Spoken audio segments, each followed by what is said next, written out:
আসসালামু আলাইকুম বন্ধুরা, আশা করি আপনারা সকলেই ভালো আছেন আর আপনারা দেখছেন ইসলামিক গল্পের সমাহার। আমাদের আজকের গল্পটি হচ্ছে হিন্দুস্তানের শাহেনশাহ বাদশাহ হজরত খাজা গরিব নওয়াজ রহমতুল্লাহি আলাইহি ও এক পাথুরে গাভীর, যে পাথুরের গাভী দুধ দেওয়া শুরু করে দিয়েছিল। যে সময়ের ঘটনা, তখন বাদশাহ হজরত গরিব নওয়াজ রহমতুল্লাহি আলাইহি এর সিংহাসন আরোহণের খুব বেশি দিন হয়নি। লোকজন তার সুশাসনে খুব সুখে জীবনযাপন করছিল। লোকজন তাকে অনেক সম্মান ও শ্রদ্ধাও করত। একদিন তিনি তার সঙ্গীদের নিয়ে রাজস্থানের এক রাস্তা দিয়ে যাচ্ছিলেন। সেখানে কিছু লোক সূর্যের পূজা করত, আবার কিছু লোক অন্যান্য জিনিসের পূজা করত। সেখান দিয়ে যাওয়ার সময় হঠাৎ একটি গাভী তার মুরিদদের নজরে এলো। সেই গাভীটি ছিল পাথরের তৈরি আর দেখতেও খুব সুন্দর ছিল। লোকজন গাভীটির সামনে বসে গাভীটির পূজা করছিল। তখন তার মুরিদদের মনে খেয়াল আসে যে গাভীটা দেখতে তো খুবই সুন্দর, যদি গাভীটি দুধ দিতে শুরু করত তাহলে কতই না ভালো হতো। আর যদি এমনটা হতো তাহলে আমরাও গাভীর দুধ খেতে পারতাম। তখন হঠাৎ তাদের মাথায় আসে যে তারা তো হিন্দুস্তানের বাদশাহ আতায়ে রাসূল হজরত গরিব নওয়াজ রহমতুল্লাহি আলাইয়ের সাথে আছে। তখন তারা সবাই মিলে হজরত গরিব নওয়াজ রহমতুল্লাহি আলাইয়ের কাছে গিয়ে নিজেদের মনের ইচ্ছার কথা পেশ করে বলেন যে, হুজুর, আমরা এই গাভীটি থেকে দুধ পেতে চাই। হজরত খাজা গরিবে নওয়াজ রহমতুল্লাহি আলাই মুরিদদের কথা শুনে মুচকি হেসে বলেন, ঠিক আছে। তারপর তিনি মুরিদদের নিয়ে সেই গাভীটির কাছে যান। তাদেরকে গাভীর কাছে আসতে দেখে গ্রামের সব লোকজন গাভীটির সামনে জড়ো হয়ে যায় এবং বলতে থাকে, আপনারা এই গাভীর কাছে কি করছেন? আমরা এই গাভীর পুজো করি, আপনারা এখান থেকে চলে যান।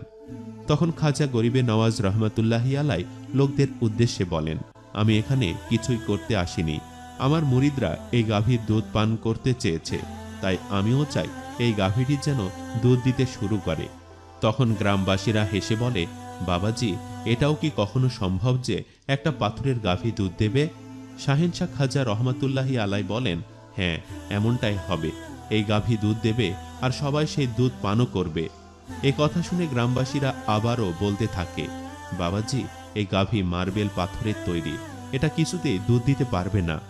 হজরত গরিব নওয়াজ রহমতুল্লাহি আলাই বলেন, যাও, তোমরা সবাই নিজ নিজ ঘর থেকে পাত্র নিয়ে এসো, যাতে করে তোমরা এই গাভীর দুধ নিতে পারো। হজরতের কথা শুনে সব লোক নিজ নিজ বাড়ি থেকে পাত্র নিয়ে আসে আর বলতে থাকে, আজ আমরাও দেখব যে এই বাবা আসলে কি চাই। লোকজনেরা যখন বড় বড় পাত্র নিয়ে হজরত খাজা নওয়াজ রহমতুল্লাহি আলাইয়ের সামনে এসে হাজির হয়, তখন হজরত গাভীর কানে একবার বিসমিল্লাহ পড়ে। তারপর গাভীর স্তনে হাত রাখে আর গাভীর স্তনে হাত রাখতেই 4টি স্তন থেকে দুধ বেরোতে শুরু করে। উপস্থিত সকলে অবাক হয়ে তাকিয়ে থাকে আর ভাবতে থাকে, এ কেমন মুজিজা যে পাথরের গাভীর স্তন থেকেও দুধ বের হচ্ছে। লোকজন তাদের বড় বড় পাত্রগুলো গাভীর দুধ দিয়ে পূর্ণ করে ফেলে। যখন সবার পাত্র দুধ দিয়ে পরিপূর্ণ হয়ে যায়, তখন হজরত তার মুরিদদেরকে বলেন, যাও, এবার তোমরা এই গাভীর দুধ পান করে নাও। এরই নাম হচ্ছে ইসালে কুরবানি। গরিবে নওয়াজ রহমতুল্লাহি আলাই নিজের প্রয়োজন পূরণ করার আগে গ্রামবাসীদের প্রয়োজনকে আগে পূরণ করেছেন, আর গ্রামবাসীরা প্রয়োজন মতো দুধ নেওয়ার পর নিজের মুরিদদের দুধ পান করার হুকুম প্রদান করেন, যেন তারাও গাভীর দুধ পান করে নেন। হজরতের মুরিদরা হজরতের সেই কেরামত দেখে হজরতের পা মোবারক ছুঁয়ে বলতে থাকে, এ তো অনেক বড় মুজিজা হুজুর। গ্রামবাসীরা বলতে থাকে, বাবাজি, আপনি তো আমাদের দেবতা। তখন হজরত বলতে থাকেন, আমি কোনো দেবতা নই, আমি আল্লাহর একজন বান্দা। যদি তোমরা আল্লাহর উপর বিশ্বাস রাখো আর আমাকে চাও, তাহলে আমি যা বলবো তা করে নাও। হজরত কি চায় তা গ্রামবাসীরা জানতে চাইলে তিনি বলেন, তোমরা দোজাহানের বাদশাহ হজরত মুহাম্মদ সাল্লাল্লাহু আলাইহি সাল্লামের উপর কালিমা পাঠ করে নাও। আর কালিমাটা হলো লা ইলাহা ইল্লাল্লাহ মুহাম্মাদুর রাসূলুল্লাহ। তারপর পুরো গ্রামবাসী হজরতের সাথে কালিমা পাঠ করে মুসলমান হয়ে যান। সুবহানাল্লাহ।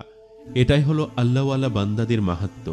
আল্লাহ আমাদেরকে শুধুমাত্র তার কাছে প্রার্থনা করার তৌফিক দান করুন, আমিন। সম্মানিত দর্শক, ভিডিওটি আপনাদের কাছে কেমন লেগেছে তা আমাদের কমেন্ট করে অবশ্যই জানাবেন, আর সবাই আমাদের সাথেই থাকবেন। আজ তাহলে এই পর্যন্তই। আপনারা ভালো থাকবেন, সুস্থ থাকবেন।